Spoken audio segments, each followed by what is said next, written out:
दोस्तों, आज प्राचीन भारत का इतिहास क्राउन लुसेंट से ऑब्जेक्टिव करने जा रहा हूँ। नवपाषाण युग में भारतीय उपमहाद्वीप के उत्तर पश्चिम क्षेत्र में निम्नलिखित में से किस स्थान पर कृषि के अभ्युदय से प्रारंभिक प्रमाण प्राप्त हुए हैं? तो यह हो गया मेहरगढ़। खाद्यान्नों की कृषि सर्वप्रथम प्रारंभ हुई थी नवपाषाण काल। भीमबेटका किसके लिए प्रसिद्ध है? तो गुफाओं के शिल्पचित्र के लिए। इंदिरा गांधी राष्ट्रीय मानव संग्रहालय कहाँ पर स्थित है? तो ये भोपाल। पुरापाषाण, मध्यपाषाण और नवपाषाण काल किस क्षेत्र में विकास हुआ है? तो यह हो गया नर्मदा घाटी के क्षेत्र में। गर्त आवास के साक्ष्य प्राप्त हुए हैं बुर्ज होम से। भारत में मानव का सर्वप्रथम साक्ष्य कहाँ से मिलता है? तो यह गया नर्मदा घाटी से। भीमबेटका की गुफाएं कहाँ स्थित हैं? भीमबेटका की गुफाएं जो है अब्दुल्लागंज रायसेन में। भारतीय उपमहाद्वीप में कृषि के प्राचीनतम साक्ष्य कहाँ से प्राप्त हुए हैं? तो ये हो गया मेहरगढ़ से।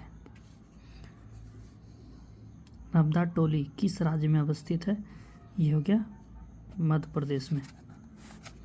दक्षिण पूर्वी राजस्थान की संस्कृति को क्या कहा जाता है? तो यह हो गया आहार संस्कृति। पशुओं को पालतू बनाए जाने का प्राचीनतम साक्ष्य किन दो स्थलों से प्राप्त हुआ है? तो यह है बागोर और आदमगढ़ से। भारतीय पुरातत्व सर्वेक्षण निम्नलिखित विभागों मंत्रालयों में से किसका संलग्न कार्यालय है? तो यह हो गया संस्कृति का। निम्नलिखित में से कौन सा स्थल प्रागैतिहासिक चित्रकला के लिए प्रसिद्ध है? तो यह हो गया भीमबेटका। बृहत पाषाण स्मारकों की पहचान की गई है मृतक को दफनाने के स्थान के रूप में। मानव द्वारा सर्वप्रथम प्रयुक्त अनाज था गेहूँ। हड्डी से निर्मित आभूषण भारत में मध्यपाषाण काल के संदर्भ में प्राप्त हुए। कहाँ से? तो महदहा से। कोपेनहेगन संग्रहालय की सामग्री से पाषाण का और लोह युग का त्रियुगीन विभाजन किया था। कौन? थॉमसन ने किया था। उस स्थल का नाम बताइए जहाँ से प्राचीनतम स्थायी जीवन के प्रमाण मिले हैं। तो ये हो गया मेहरगढ़ से। गैरिक मृदभांड पात्र ओसीपी का काल निम्नलिखित में से किसे माना जा सकता है? तो 2000 से 1500 ईसा पूर्व। नवपाषाण युग की समाप्ति के बाद सबसे पहले किस धातु को प्रयोग में लाया गया था? तो ये हो गया आपका तांबा। प्रकाश, दायमाबाद और इनाम गांव की संस्कृति के प्रमुख स्थल है। तो ये हो गया जोरवे संस्कृति।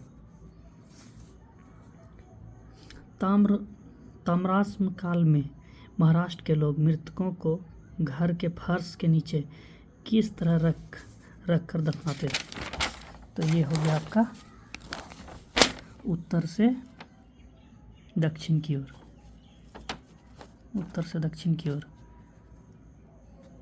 विंध्य क्षेत्र के किस शिलाश्रय से सर्वाधिक कंकाल मिले हैं? ये हो गया लेखिया।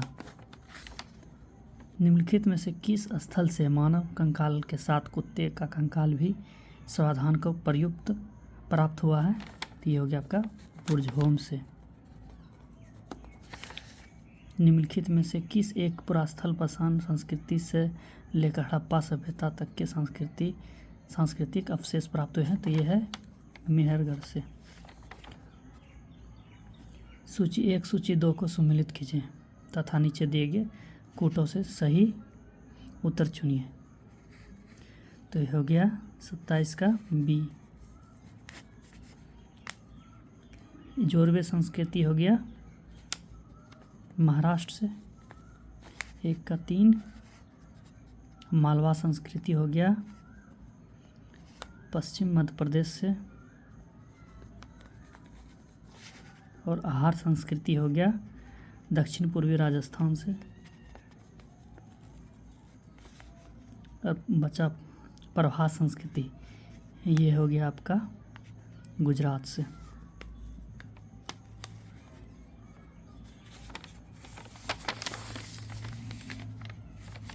पूर्वी भारत का प्रमुख नवपसान कालीन स्थल, ये हो गया चिरांद।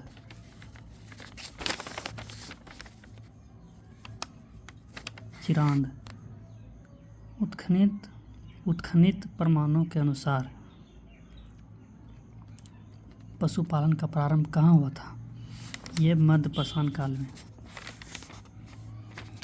राख का टीला निम्नलिखित में से किस नवपाषाण कालीन स्थल से संबंधित है? ये हो गया सगन कल्लू से। नवदा टोली का उत्खनन किसने किया था? ये हो गया एच.डी. सांकलिया ने। नवदा टोली का उत्खनन किसने किया था? एच.डी. सांकलिया ने। निम्नलिखित में से किसको चालकोलिथिक युग भी कहा जाता है? ये ताम्रपाषाण युग को। एक ही कब्र से 3 मानव के कंकाल निकले हैं, ये हो गया दमदमा से। अब मध्यपाषाणिक प्रसंग में पशुपालन के प्रमाण जहाँ मिले हैं वह स्थान है आदमगढ़। ठीक है दोस्तों, आज टोटल 34 क्वेश्चन हुआ है। इसके बाद नेक्स्ट डे से